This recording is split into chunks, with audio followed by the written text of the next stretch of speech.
And a warm welcome to the program. I'm Melinda Kinlami. Our focus is on the South today, but first, our top story. As Nigeria marks the 2025 Armed Forces Remembrance Day, the mood at the iconic National Arcade in Abuja is somber and reflective as top government officials stood still to honor the unmatched patriotism and sacrifices of fallen heroes. At the ceremony, the Vice President, Kashim Shettima, who represented President Bola Tinubu, led top government functionaries from the President of the Senate, Senator Godswill Akpabio, Deputy Speaker of the House of Representatives, Benjamin Kalu, Chief Justice of the Federation, Kudirat Kekere-Ekun, Minister of Defense, State for Defense, and FCT Minister, as well as all the service chiefs, to lay wreath at the National Arcade. This was followed by a gun salute and release of white pigeons. Other members of the cabinet were also present to honor the fallen heroes and their families. The Armed Forces Remembrance Day celebration is an annual event organized by the Ministry of Defense to commemorate the country's fallen heroes who paid the ultimate sacrifice for the sake of humanity during the First and Second World Wars, Nigerian Civil War, peace support operations around the world, as well as various internal security operations.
State Governor Siminalayi Fubara joins the nation to mark the 2025 Armed Forces Remembrance Day celebration at an event held at the Isaac Borough Park Cenotaph in Port Harcourt, the state capital. After laying the wreath at the foot of the unknown soldier, the governor was joined by the Deputy Governor, Speaker of the Pro-Government Assembly, the Chief Judge of the state, heads of security agencies, in a symbolic gesture of respect and gratitude. The ceremony witnessed a parade of a combined team of armed forces, police and paramilitary officers with the signing of the register and symbolic release of pigeons to signify freedom.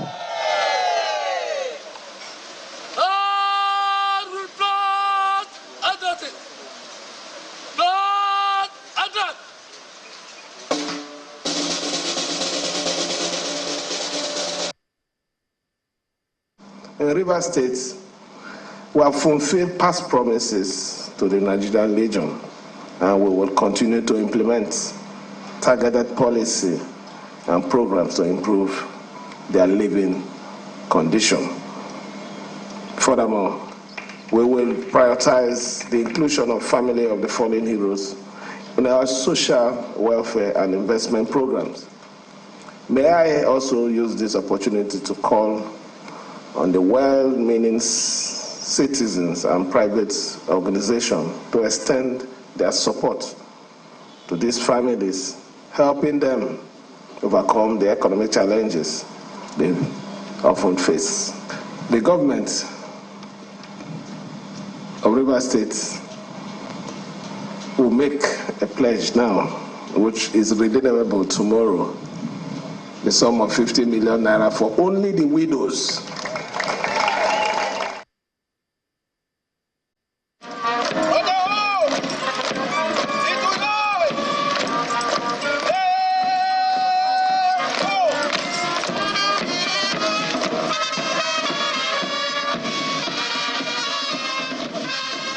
Crossover says better welfare scheme for war veterans, soldiers and families of the deceased personnel who died protecting the nation's sovereignty has also been promised by the governor, Bassio II, represented by his deputy, retired Honorable Peter Ode. He noted that the current administration is keen on the welfare of workers as it has improved the living condition of members of the Nigerian Legion as well as families of the deceased officers.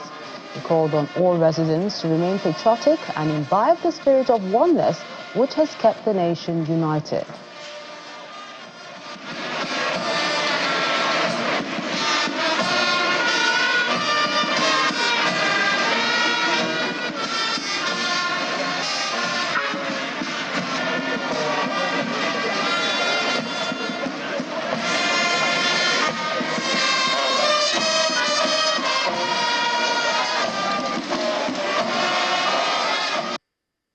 This is a very solemn celebration which is done yearly and countrywide. You know, it is because of the respect we have for our fallen heroes and those men and women still in uniform, you know, who serve in this country. They are the ones, they are the pillar of the unity of this country. So their welfare is of utmost importance to every state. And Cross River State, as you know, have made it a priority to ensure that their welfare is very well taken care of.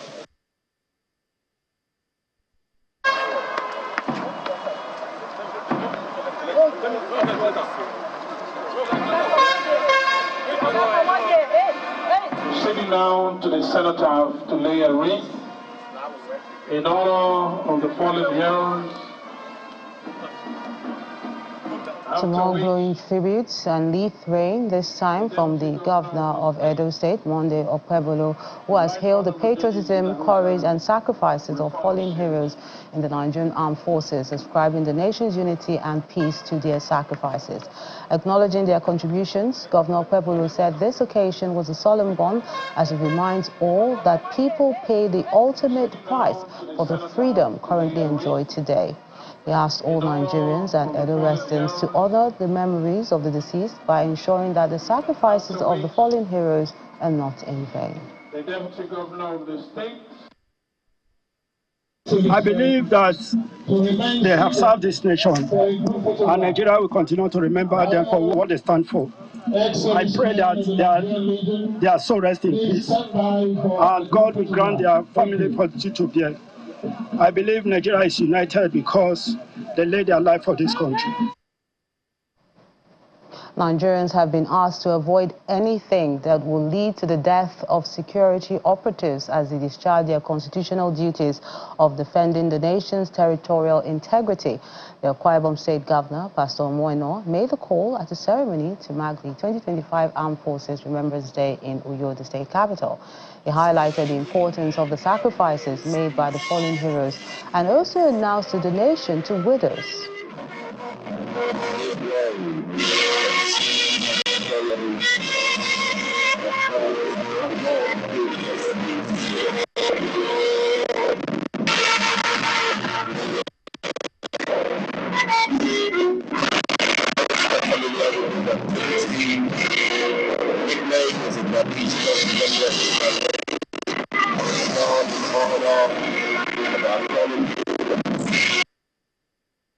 As the theme song of the Liverpool Football Club aptly says, "You will not walk alone." The widows of our fallen soldiers and those who serve the nation diligently will not walk alone in our state. We will continue to stand by you, pray with you, and give you our support.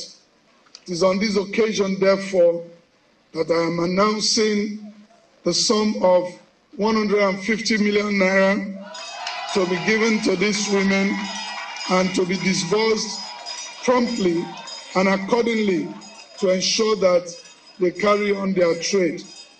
Let me specially also announce another 100 million naira to the police and other security agencies because they too have fallen heroes. And I stand here as a proud son of a police officer who gave his life in the line of duty. And staying with the issue of welfare, widows of late soldiers and ex-servicemen are appealing for better remuneration and recognition from the government. This was revealed during the Armed Forces Remembrance Day ceremony at the Isaac Borough Park in Port Harcourt, the River State capital. For instance, Mr. Tony Nweche, a member of the Legion who retired in 1999, says he has not received any pension for over a year now, while widows of late soldiers lament that amidst their struggles, they do not know how to access the funds made available to them by the government. When we gather, we used to hear their appeal fund, they are doing this for the widows and the children. Like most of us, that their children are still young, that are still in secondary school. We don't even see some old people that are even, all their children have matured. They take everything and nothing the others will see. Or sometimes they just give stipends, something that is so insignificant like transport. Thanks for coming, transport, you know. That's the way it has been. I thank the federal government of giving us this chance to get together with them. And we want federal government to send, at least to give us some our own entitlement.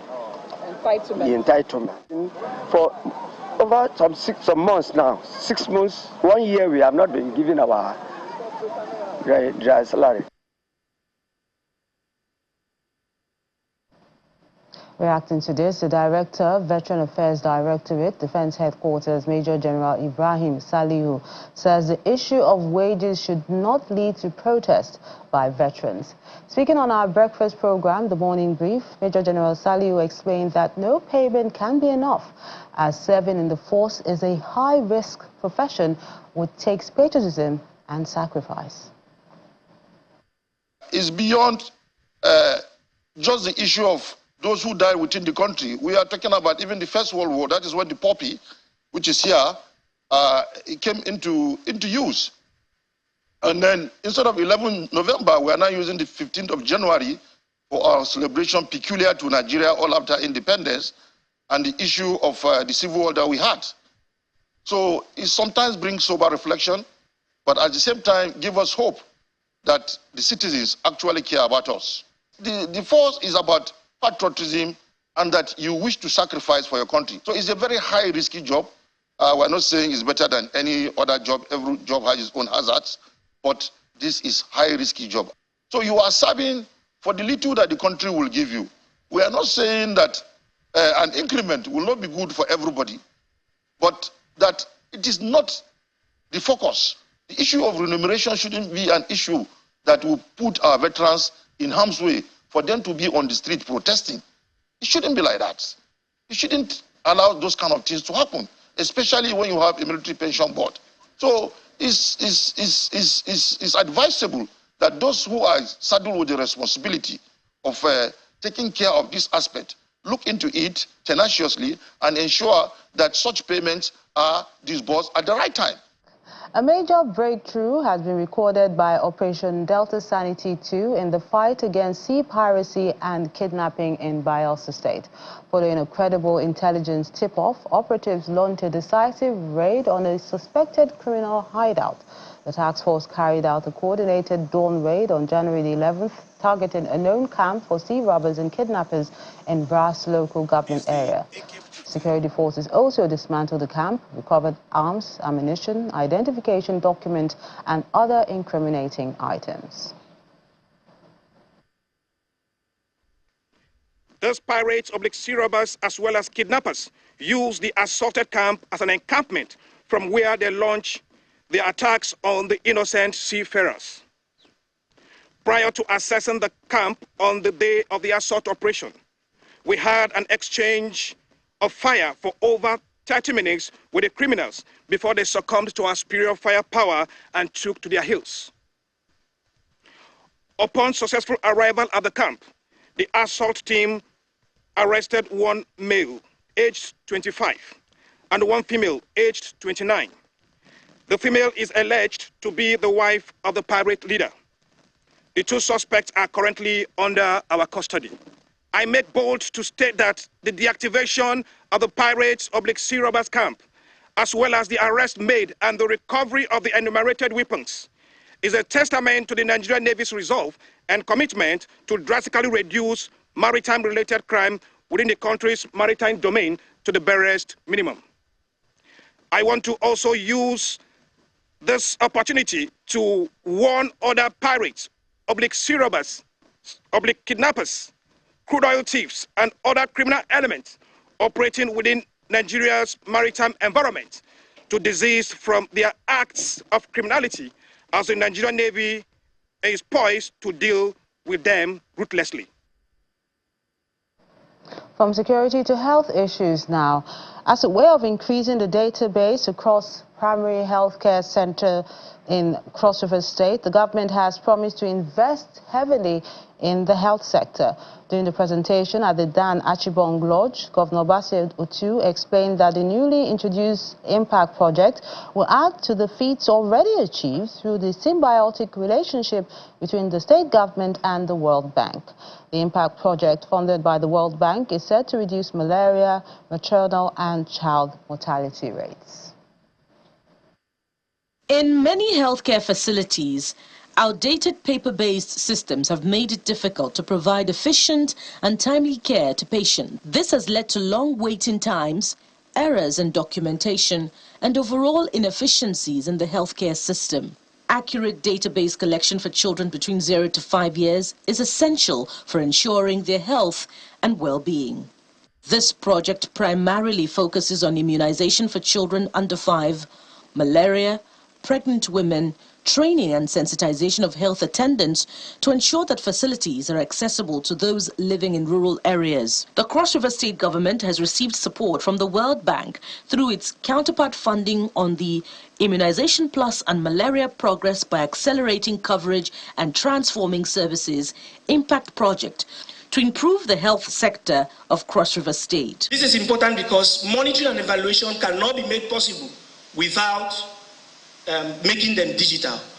Most times you hear that the facility, water, fire, and everything has come and taken over all their registers. But with this system that you have brought, Your Excellency, sir, they are going to digitalize the entire system. All health records from OPD, antenatal care, immunization, all will be recorded and put in a particular server, the Digital Health Information System. For the Director General of the Primary Healthcare Development Agency, this initiative to healthcare facilities is a game changer, describing it as a step in the right direction towards a more efficient and effective healthcare system in Cross River State. The Impact Project will not just digitalize the health sector, but it's going to give hope to the common man. It's going to improve in our indicators so that it will improve in our maternal mortality, neonatal mortality, infant and under 5 mortality rates. Governor Otu praised the World Bank's contributions to the improvement of health services in the state, noting that the newly introduced Impact Project will add further impetus to the feats already achieved through the symbiotic relationship between Cross River and the World Bank. Recently, in the budget that is coming out, I think we've allocated the sum of over 5 billion to upscale all our primary healthcare facilities and make sure that. But it's true that our people are still in need, and we have to do more and more. So I'm calling all for greater service. I love the commitment that have been shown so far, and most of the facilities are quite expensive, like I've discovered. But we do our very best to make sure that we make provisions for them. With the receipt of these laptops, healthcare facilities in Cross River State are now able to provide faster and more efficient care to their patients. This has led to improved health outcomes for residents and a more organized and effective healthcare system overall.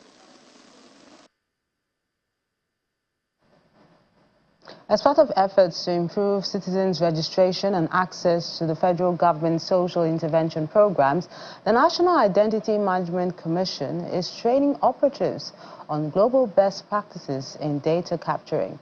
The 3-day training exercise, which is a partnership with the National Social Safety Net Coordinating Office, is holding in Port Harcourt, the River State capital, and Kano simultaneously. But the NIMC Director General has given assurances that at the end of the exercise, their staff will be better equipped to enroll Nigerians into their database. Our correspondent, Charles Okurum, has this report.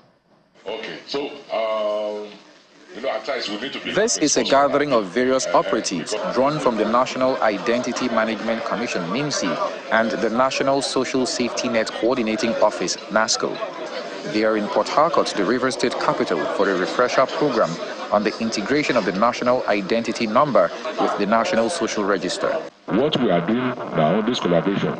Welcoming the participants, the NIMC representative, who's standing in for the Director General, explains the importance of the integration process. Two things this project will be giving us. One is to make sure that those on the registers have an NIN, and those who don't have, we create the NIN for them. And for us to achieve that, NIMC has decided that we are going to retrain all the NASCO SUCO team so that they can go back to each of their states and train the others. Two is to align with the federal government's goals of linking intervention beneficiaries to their unique identities, reducing double dipping and promoting transparency. The representative of the NASCO DG is optimistic that the training will exponentially improve enrollment in the National Social Register. The primary objective of these workshops are to certify NASCO/SOCO as front-end partners for NIMC facilitating the NIN enrollment and verification. Number two, to align with the federal government's goal of linking intervention beneficiaries to their unique identities, reducing double dipping and promoting transparency. Some of the participants are full of enthusiasm about getting more positive outcomes from the training. This is more like a refresher training to ensure that if there is any knowledge gap, that it is breached, and that those being trained will be effective when they hit the field, like they will eventually do. So this training empowerment will really help us more, mostly how to manage the device and then enroll those people who do not have. And I can say from our experience that most of them do not even have the NIN. And so taking it down to them will also help at ease to enroll the people and also end up bringing them into the register.